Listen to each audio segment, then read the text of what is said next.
Hello and welcome to Nashville. My name is Justin. I'm the owner of Team 53. I've partnered with Coach Dave Academy and Impound Motorsports to bring you this week's Learn to Drive, the first one of the season for Tour Mods at Nashville Fairgrounds as part of iRacing's 2025 Season 1 official series.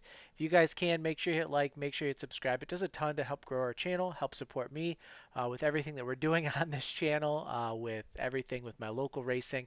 My daughter Sydney wants to race this year, so any little extra that we can get to help attract sponsors is certainly helpful. If you guys can too, if you're looking to upgrade your sim racing equipment, head over to Impel Motorsports. They've got a ton of Moses stuff in stock. Should have some next level sim rigs here, and I've been saying it for a couple weeks. Hopefully any day now, those will be popping up, as well as some other products. So they've also got race car products where if you've got anything from a go-kart all the way up to a super late model, they can help you out. They're an official INX or INX Bandoleros and US Legend dealer. So hit them up if you can, impoundmotorsports.com. Nashville. One of the things that I noticed is that it has a little different look than what it's had previously. Gone are the red lines in the corners on the outside wall. The walls have been whitewashed, so they're all white all the way around. You're going to notice some of the foliage around Nashville is going to be a little bit different too, where you'll see some trees hanging over the track on the backstretch and over some of the billboards. So just kind of a little bit of a different look. It was just enough to throw me off, to where I really had to take a second look, as well as some of the markers that we had used in the track for years are now gone. So we'll have to kind of develop some new markers, figure out some different things, and we'll get there. So that's our goal in this video. So qualifying in a tour mod, going to be super important. You guys got 75 laps in these cars, so you definitely want to be on point with that. You'll come out, you're going to tire heat, gas, brake, swerve, left, right, as much as you possibly can.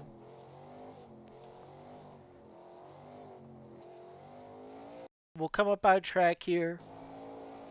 Lap one is going to be our fast lap. So we get a good run coming off with 3 and 4. You saw how I went high there and just got a huge run going down the front stretch. Speed at the start finish line is going to be 130 miles an hour. And then let's take a look here from inside the car. So a lot of times I hear you guys, you'll say, how do I know if I'm high enough on the track? Or, I'll look at guys when I'm coaching them and I'm like, bro, you can move it up a car width and you'll still not be near the wall. So the big thing here is just going to be straddling this crack down the front stretch. It's kind of how you'll know if you're far enough over, is if that's kind of going even on there. So we go down the front stretch into turn one, and as there's big machine has some paint on the inside wall. As you're losing the big machine paint on the inside wall, and then really you're kind of getting close here to the legend track, the inside small track. That's really where you're going to start to turn in for turn one. It's super early. We're going to lift here as we come up to this line, kind of at this first set of dash lines here on this outside lane. We're going to lift, and then we're going to go into the corner. And a lot of you guys are going to want to go all the way down to this yellow line, but the fastest way around Nashville on iRacing is going to be put your left side tires kind of on this little seam here, point it up a little bit in the center, then cut down and get a nice straight run off the corner over the hump. There's going to be a little hump as you're coming off a 2, and you just got to kind of watch that. So we get those left side tires on there. You can see here I'm diamonding the center. As the car pushes up, that's where I throttle up to drive it back down. We get over that hump nice and straight. And then we go down the backstretch. The backstretch is going to look the exact same from the cockpit, kind of that little straddle of the crack there.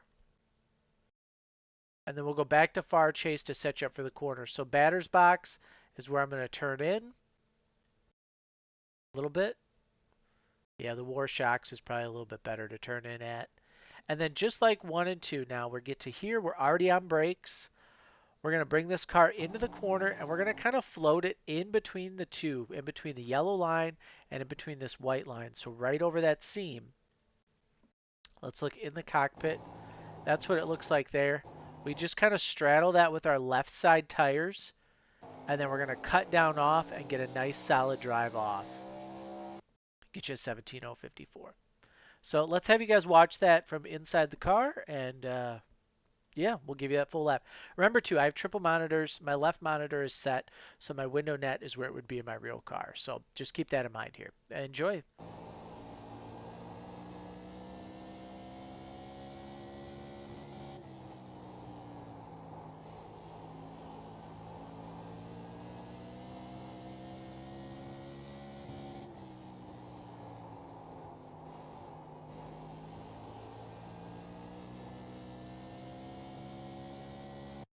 There's your lap inside the car. So you can tell, like, I'm not really relaxed on the lap at all. Like, we're really actively driving the car and working on that. But it's something that you have to do. Race laps wise, an 054 to a 100 or an 084 to a 100, that's going to be really your best laps. And it's just going to look like qualifying here. You see I enter a little bit wider. I stay a little bit higher over that hump just to avoid it.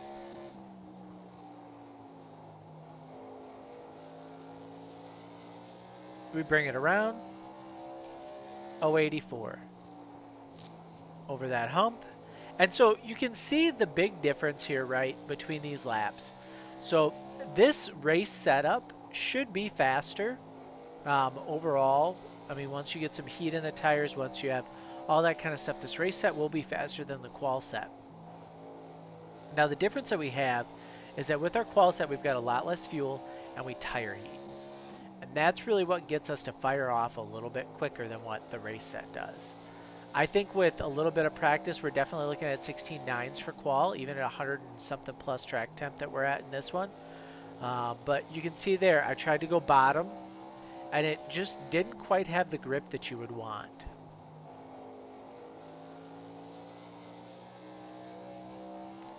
So this is one where when you're looking to pass, right, turn one is going to be a good example. You're going to go down into one, and if you're on the bottom lane, the top lane is going to try and pinch you down.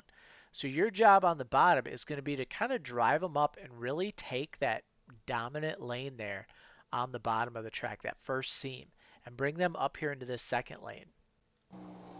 That's really going to be your goal. I always tell people here at Nashville, when you're running them, you don't really pay attention to the dash lines in the corner so much as you pay attention to the seams.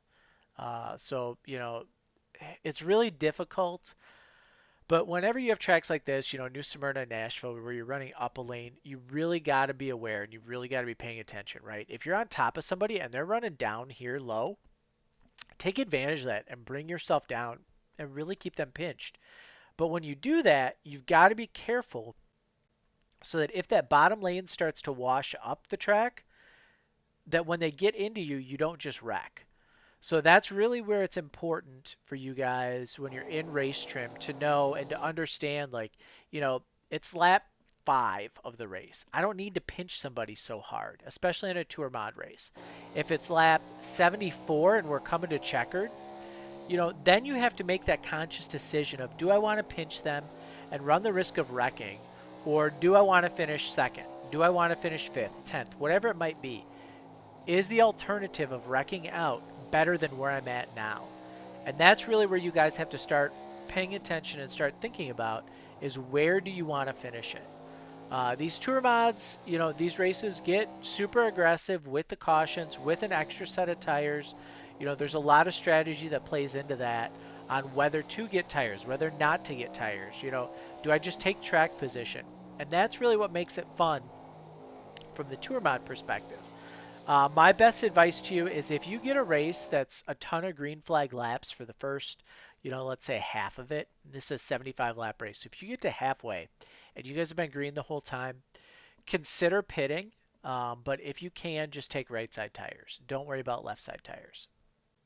If, it's a situation of, man, we've had nothing but cautions and we're at halfway, don't pit because you haven't really burned your tires off. But if you've had a really long green flag stretch, maybe you think about pitting, or maybe you say, you know what, this race really isn't long enough to where tires are going to matter. I'm just going to stay out because I know what I got.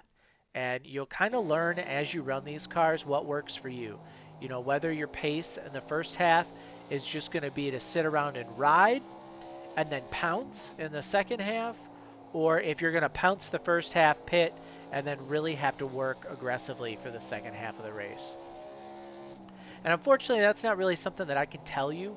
I've seen it work both ways, where guys just kind of ride and they don't pit and they get track position and they're good. And then I've seen it to where guys are pitting all the time because there's cautions and they can just drive right on by guys. So, you really have to figure that out for yourself and see where you're at there. But you guys can head over to team53racing.com, sign up for our season pass, $53, get you all 5 short track cars.